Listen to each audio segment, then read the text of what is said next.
अस्सलाम वालेकुम। Unit 18 spectroscopy आज हमने स्टार्ट करने हैं। तो सबसे पहले हम ये चीज़ देखेंगे कि स्पेक्ट्रोस्कोपी जो है ये हमारे पास होती क्या है। स्पेक्ट्रोस्कोपी बेसिकली इंट्रैक्शन है विद द इलेक्ट्रोमैग्नेटिक रेडिएशन।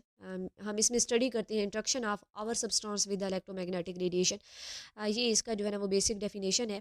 अगर हम इसके बेसिक वर्किंग प्रिंसिपल की बात करें कि स्पेक्ट्रोस्कोपी जो है वो किस तरह से हमारे मैटर के साथ इंटरेक्ट करती है और उसके रिजल्ट में हमें क्या इन्फॉर्मेशन मिलती है, तो यहाँ पे अगर हम देखें तो हम इलेक्ट्रोमैग्नेटिक रेडिएशन जो है वो प्रोवाइड करते हैं। ये जैसे हमने किसी भी सोर्स के ज़रिए से इलेक्ट्रोमैग्नेटिक रेडिएशन प्रोवाइड की और यहाँ पे हमारा सैंपल जो है वो प्रेजेंट था।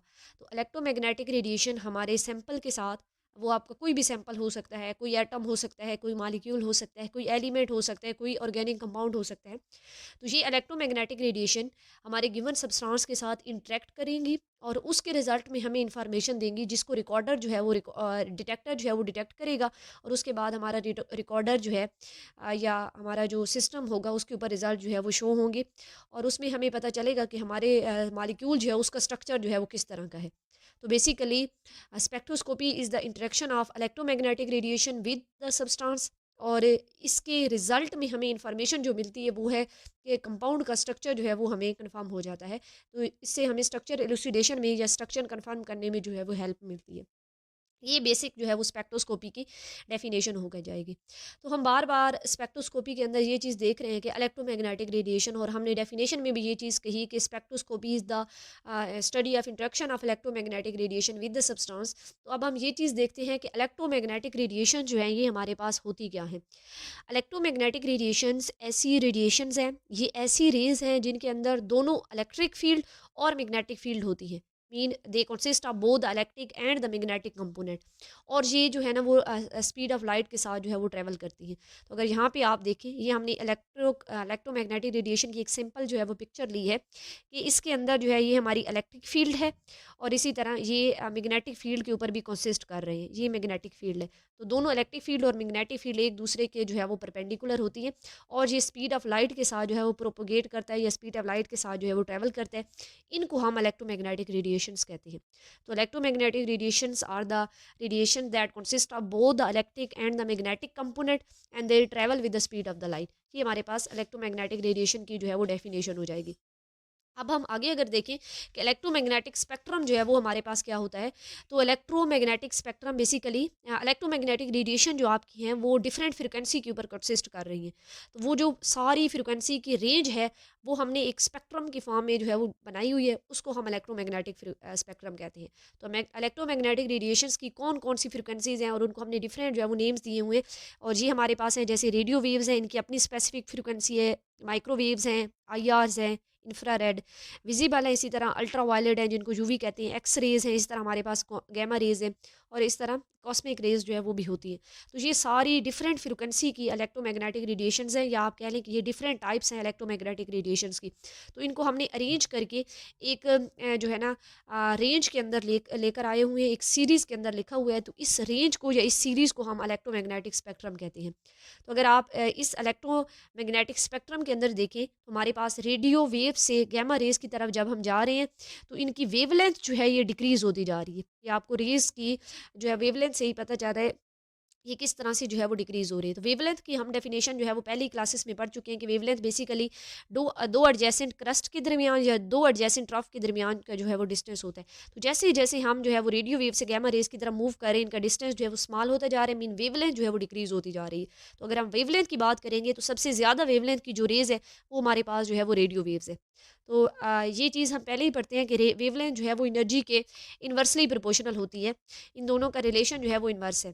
तो मेन रेडियो वेव्स की वेवलेंथ तो सबसे ज़्यादा है लेकिन इसकी एनर्जी जो है वो सबसे कम है। तो ये इस तरह जो है ना रेडियो वेव से जैसे हम गामा रेज की तरफ मूव कर रहे हैं, ये इनकी वेवलेंथ जो है ये तो हमारे पास डिक्रीज़ होती जा रही है, लेकिन इसकी एनर्जी जो है ये इंक्रीज़ होती जा रही है। और एनर्जी का फ्रिक्वेंसी के साथ जो है वो डायरेक्ट रिलेशन है। तो फ्रिक्वेंसी जो है वो भी इंक्रीज़ होती जा रही है और वेव नंबर जो है वो भी इंक्रीज़ होता जा रहा है। तो ये चार मेन प्रॉपर्टीज़ हैं जिनकी बेस पे इलेक्ट्रोमैग्नेटिक रेडिएशन को हम स्टडी करते हैं और इन्हीं की बेस पे ये सीरीज़ बनी हुई है, इन्हीं की बेस के ऊपर ये हमारा इलेक्ट्रोमैग्नेटिक स्पेक्ट्रम जो है वो बना हुआ है। और वो चार प्रॉपर्टीज़ कौन सी हैं? एक हमारे पास वेवलेंथ है, फ्रिक्वेंसी है, एनर्जी है और फिर हमारे पास वेव नंबर है। और उसकी हमने इस तरह बात की कि जो रेडियो वेव्स हैं उनकी सबसे ज़्यादा वेवलेंथ है और गैमा रेज की सबसे कम वेवलेंथ है। और वेवलेंथ रेडियो वेव से जैसे हम गैमा रेज की तरफ आ रहे हैं तो डिक्रीज़ हो रही है, मीन इनकी एनर्जी जो है वो इंक्रीज़ होती जा रही है। एनर्जी सबसे ज़्यादा जो है वो गैमा रेज़ की होगी और सबसे कम जो है वो रेडियो वेव्स की होगी।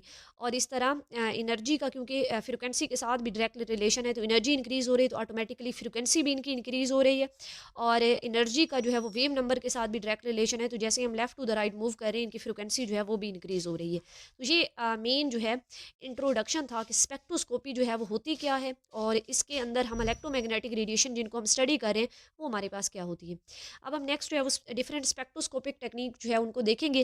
तो जिस तरह इलेक्ट्रोमैग्नेटिक रेडिएशन की डिफरेंट टाइप्स हैं, इस तरह उसकी बेस पे स्पेक्ट्रोस्कोपी की भी डिफरेंट टाइप है। अगर हम एक स्पेसिफिक टाइप की इलेक्ट्रोमैग्नेटिक रेडिएशन का अपने सब्सटेंस के साथ इंटरेक्शन करवाएंगे तो उसी बेस पे उसका एक स्पेसिफिक नाम आएगा और उसी बेस पे वो हमें डिफरेंट इन्फॉर्मेशन देगी। जैसे हमने इलेक्ट्रोमैग्नेटिक रेडिएशन की एक ये टाइप देखी कि वो उसमें अल्ट्रावायलेट रेज भी हैं और यूवी भी हैं। तो ऐसी स्पेक्ट्रोस्कोपी की टाइप जिसमें हम अल्ट्रावायलेट और विजिबल रेडिएशन जो है उनको यूज़ करेंगे। अल्ट्रावायलेट और विजिबल रेडिएशन का जो है वो अपने मालिक्यूल के साथ सब्सटेंस के साथ इंटरेक्शन करवाएंगे। तो इस तरह की स्पेक्ट्रोस्कोपी को हम यूवी विजिबल स्पेक्ट्रोस्कोपी कहेंगे, ये इसकी फर्स्ट टाइप आ जाएगी। और यूवी विजिबल स्पेक्ट्रोस्कोपी से अब हमें डिफरेंट इन्फॉर्मेशन मिलेगी as compare to the other spectroscopic technique. तो इससे हमें क्या हेल्प मिलती है, ये यूज़ होता है to find out the colour of the substance. ये इसका मेन जो है वो इनिशियल एडवांटेज है कि इससे हमें सब्सटेंस जो है उसका कलर डिटेक्ट करने में ये हेल्प करती है यूवी विजिबल स्पेक्ट्रोस्कोपी। इसके अलावा यूवी विजिबल स्पेक्ट्रोस्कोपी से हम किसी भी कंपाउंड के अंदर मौजूद कॉन्जुगेशन को डिटेक्ट कर सकते हैं। तो कॉन्जुगेशन अब हमारे पास क्या होती है, कॉन्जुगेशन बेसिकली आपकी double bond alternate with a single bond. जैसे यहाँ पे आप मालिक्यूल देखें तो 2 1 3 हमने ब्यूटाडाइन लिया हुआ है, तो यहाँ पे 1 और 2 के दरमियान एक डबल बॉन्ड है और इस तरह 3 और 4 के दरमियान एक डबल बॉन्ड है। तो ये एक डबल बॉन्ड है, फिर सिंगल बॉन्ड है और डबल बॉन्ड है। तो इस तरह के मालिक्यूल को हम कॉन्जुगेटेड मालिक्यूल कहते हैं। तो किसी भी कंपाउंड के अंदर अगर कॉन्जुगेशन प्रेजेंट है तो उस चीज़ को डिटेक्ट करने के लिए भी यूवी विजिबल स्पेक्ट्रोस्कोपी जो है वो यूज़ होगी। लास्ट इसका ये एप्लीकेशन है कि यूवी विजिबल स्पेक्ट्रोस्कोपी को यूज़ करके हम किसी भी सैंपल की जो है वो कंसंट्रेशन फाइंड कर सकते हैं कि ये जो हमारा सैंपल सोल्यूशन बना हुआ है इसकी क्या कंसंट्रेशन है। तो ये पहली टाइप है यूवी विजिबल स्पेक्ट्रोस्कोपी। और यूवी विजिबल स्पेक्ट्रोस्कोपी में जो इलेक्ट्रोमैग्नेटिक रेडिएशन की स्पेसिफिक पार्ट यूज़ होता है वो यूवी है और विजिबल है, मीन अल्ट्रावायलेट और विजिबल लाइट हम यूज़ करते हैं। और इसके रिजल्ट में हमें कलर कॉन्जुगेशन और कंसंट्रेशन जो है ये फाइंड आउट करने में जो है वो हेल्प होती है। तो ये इसकी फर्स्ट टेक्निक है या स्पेक्ट्रोस्कोपी की जो है वो हमारे पास फर्स्ट टाइप है। अब अगर हम इसकी सेकंड जो है उस टाइप को देखें कि सेकंड टाइप जो है वो स्पेक्ट्रोस्कोपी की क्या है हमारे पास, तो सेकंड हमारे पास है आईआर स्पेक्ट्रोस्कोपी। आईआर स्पेक्ट्रोस्कोपी जहाँ हम इसको इंफ्रारेड स्पेक्ट्रोस्कोपी जो है ये भी कहते हैं। तो अब आपको नाम से ही पता चल गया कि ये सेकेंड जो टाइप है आईआर स्पेक्ट्रोस्कोपी। तो आईआर स्पेक्ट्रोस्कोपी के अंदर हम आईआर रेडिएशन यूज़ करेंगे, मीन इंफ्रारेड रेडिएशन यूज़ करेंगे। तो आईआर रेडिएशन का हम अपने सब्सटेंस के साथ इंटरेक्शन करवाएंगे। आईआर रेडिएशन का जो है वो सब्सटेंस के साथ इंटरेक्शन होगा और उसके रिजल्ट में हमें डिफरेंट इन्फॉर्मेशन मिलेगी। अब आईआर रेडिएशन जब सब्सटेंस के साथ इंटरेक्शन करती हैं तो उसके रिजल्ट में क्या इन्फॉर्मेशन मिलती है, ये हमें बताती है about the functional group present in a molecule. किसी भी मालिक्यूल के अंदर जो फंक्शनल ग्रुप प्रेजेंट है उस को अगर हमने डिटेक्ट करना हो तो उस वक्त हम ये आईआर स्पेक्ट्रोस्कोपी जो है वो यूज़ करते हैं। तो ये आईआर स्पेक्ट्रोस्कोपी है जिसमें इलेक्ट्रोमैग्नेटिक रेडिएशन की हमने स्पेसिफिक लाइट जो है स्पेसिफिक पार्ट जो है आईआर यूज़ किया है, मीन इंफ्रारेड यूज़ किया है। और जब हमने इंफ्रारेड लाइट का अपने सब्सटेंस के साथ इंटरेक्शन करवाया तो उसके रिजल्ट में हमें उस सब्सटेंस के अंदर उस कंपाउंड के अंदर या ऑर्गेनिक मालिक्यूल के अंदर प्रेजेंट डिफरेंट फंक्शनल ग्रुप का पता चला कि क्या इसके अंदर अल्कोहल मौजूद है या इसके अंदर जो है वो कार्बोनिल फंक्शनल ग्रुप मौजूद है या इसके अंदर जो है हमारे पास ईथर फंक्शनल ग्रुप जो है वो मौजूद है। तो ये डिफरेंट फंक्शनल ग्रुप जो है वो उनको डिटेक्ट करने के लिए यूज़ होता है आईआर स्पेक्ट्रोस्कोपी। तो ये हमने आईआर स्पेक्ट्रोस्कोपी जो है ये सेकेंड टेक्निक है स्पेक्ट्रोस्कोपी की, उसको यहाँ पे जो है वो डिस्कस किया। थर्ड हमारे पास टाइप है स्पेक्ट्रोस्कोपी की जिसको हम एनएमआर स्पेक्ट्रोस्कोपी कहते हैं। ये मोस्ट इंपॉर्टेंट स्पेक्ट्रोस्कोपी की टेक्निक है, इसको आगे हम इन सब को डिटेल में स्टडी करेंगे। अभी हम इनका से बेसिक प्रिंसिपल जो है उसको देख रहे हैं। तो NMR spectroscopy is the type of spectroscopy that is use to detect the particular type of atom. कि किसी भी जो है ना मालिक्यूल है उसमें कोई पार्टिकुलर टाइप के एटम मौजूद हैं, स्पेसिफिक टाइप के कोई एटम मौजूद हैं, जैसे उसके अंदर हाइड्रोजन एटम मौजूद है या कार्बन एटम जो है वो मौजूद है, हाइड्रोजन 1 मौजूद है या कार्बन 13 13 जो है वो मौजूद है।